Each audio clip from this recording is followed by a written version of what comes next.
ಪರಾಗ ಸುಮ ಶರಣ ವೇಗ ಗಣಯ ನಂದನ ವಚನ ವೇದ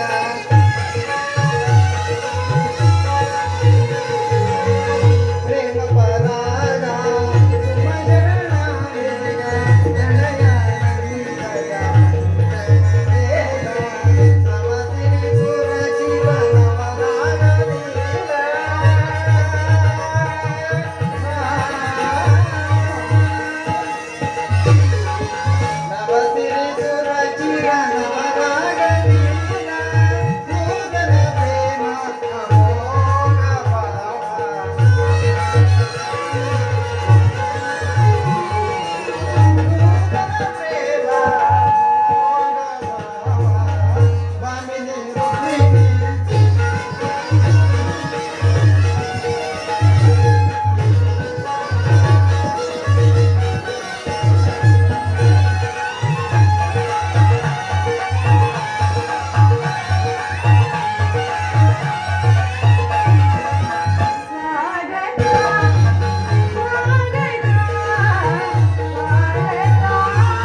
ದ್ವಾರಕೆಗೆ ಸುಸ್ವಾಗತ.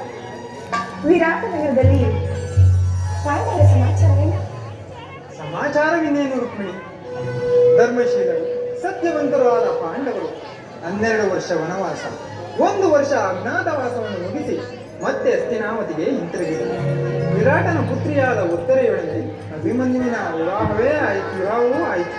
ಇನ್ನು ತಮಗೆ ಬರಬೇಕಾದ ರಾಜ್ಯವನ್ನು ಕೊಡುವಂತೆ ಕೇಳಲು ಯುಧಿಷ್ಠಿರನು ತಮ್ಮ ಕುಲಪುರೋಹಿತರಾದ ಧೌಮ್ಯರನ್ನು ಸಂಧಿಗಾಗಿ ಕಳುಹಿಸಿದನು. ಆದರೆ ಆ ಮದೋನ್ನತ ದುರ್ಯೋಧನನು ಸಂಧಿಗೆ ಸಮ್ಮತಿಸಿಲ್ಲ. ಯುದ್ಧವೇನೋ ಮುಂದೊದಗಿದಂತೆ.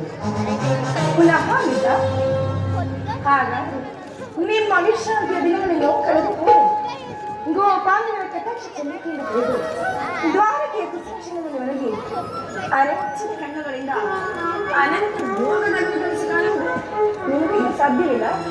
ರುಕ್ಮಿಣಿ, ಸ್ವಾಮಿ, ಲೋಕ ಸೇವೆಯ ಹರಕೆಯನ್ನು ತಾಗಲಿ ನನ್ನ ವಿಶ್ರಾಂತಿಯ ದಿನಗಳು ಕೊನೆಗೊಂಡವು. ನಾನು ಅದಕ್ಕಾಗಿ ಚಿಂತಿಸುತ್ತಿಲ್ಲ. ಹಾಗಾದರೆ ಈ ಪ್ರಶಾಂತವಾದ ಮುಖಭಂಗಿಯಕ್ಕೆ ಯುದ್ಧದ ಸಮಾಚಾರವನ್ನು ಕೇಳಿ ವೀರನ ಹೃದಯವು ನಟಿಸುವುದು ಶಿಶುಪಾಲಾದಿ ದಾನವನ್ನು ಸಂಹರಿಸಿದ ನಿನ್ನ ಚಕ್ರದ ರಕ್ತಕೃಷಿ ಪುನಃ ಜಾಗೃತವಾಗಲಿ.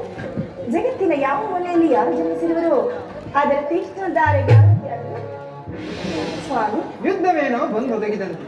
ಆದರೆ ಈ ಯುದ್ಧದಲ್ಲಿ ನಿನ್ನ ಪತಿಯು ನಿರತ್ತು.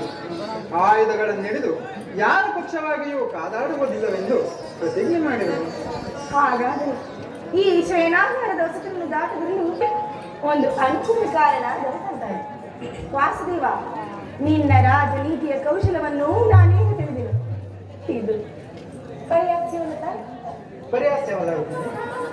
ಗೋಪಿಕಾಂಗನೆಯರಿಂದ ಪರಿವೇಷ್ಟಿತನಾಗಿ ಮಧುರ ವೇಣಗಾನದಿಂದ ವಿಶ್ವ ಸೃಷ್ಟಿಯನ್ನು ನೆಲೆಸಿದ ಈ ಲಲಿತ ಕೃಷ್ಣನ ಮಧುರ ರೂಪವನ್ನು ಜನರು ನೋಡಿಯೇ ಇರುವರು. ಕಂಸ ಶಿಶುಪಾಲಾದಿ ದಾನವರನ್ನು ಲೀಲಾಮಾತ್ರ ಸರಬಳೆದ ಅವನ ಪ್ರಚಂಡ ಅಟ್ಟಹಾಸದಿಂದ ಜಗತ್ತಿನ ಜನರ ಹೃದಯವು ಈಗಲೂ ಕಂಪಿಸುತ್ತಿದೆ. ಆದರೆ ಈ ಸಾರಿ ಯುದ್ಧಕಾರರು ಬಂದಾಗ ಈ ಎರಡರಿಂದ ವಿಭಿನ್ನನಾದ ಬೇರೊಬ್ಬ ಕೃಷ್ಣನನ್ನು ಅವರು ನೋಡುವುದು ನಾನು ನಿರತ್ತನು ನಿಜ. ಆದರೆ ಈ ಕುರುಕ್ಷೇತ್ರದ ಯುದ್ಧ ಸೂತ್ರವು ನನ್ನ ಕೈಯಲ್ಲಿ ಚದುರಂಗದ ದಾಳಗಳಂತೆ ಈ ದರ್ಪಾಂಧ ಕ್ಷತ್ರಿಯ ವೀರರನ್ನು ಇಲ್ಲಿಂದ ಅಲ್ಲಿಗೆ ನೆಲೆಸಿದ ಶಸ್ತ್ರಾಸ್ತ್ರಗಳ ಸಂಗ್ರಹ ಪೌರುಷದ ಪರಮಾವಧಿ ಎಂದು ಜನರೀಗ ತಿಳಿದರು. ನಾನು ಆ ಉದ್ಯಾನವನ್ನು ಹರಿಸುವನು. ಮಾನವನ ಆತ್ಮಶಕ್ತಿಯು ಶತಕೋಟಿ ಶಸ್ತ್ರಾಸ್ತ್ರಗಳಿಂದ ಪರಾಬಲಿಸಿ ವಿಜಯದ ಭದ್ರಪೀಠವನ್ನೇರಬಲ್ಲದೆಂಬುದನ್ನು ಜಗತ್ತಿಗೆ ತೋರಿಸಿದ ಸತ್ಯದ ಚಿರಪ್ರಕಾಶದಿಂದ ಜಗತ್ತನ್ನು ಬೆಳಗಿನ ರುಕ್ಮಿಣಿ, ಈ ಕುರುಕ್ಷೇತ್ರ ರಕ್ತ ಪ್ರಳಯದಲ್ಲಿಯೂ ಈ ನಿನ್ನ ಪತಿಯ ಕೈಗಳು ಸ್ವಚ್ಛವಾದಂತೆ ನಿರ್ಲಿಪ್ತವಾಗಿರುವುದನ್ನು ನೀವೇ ನೋಡಿ.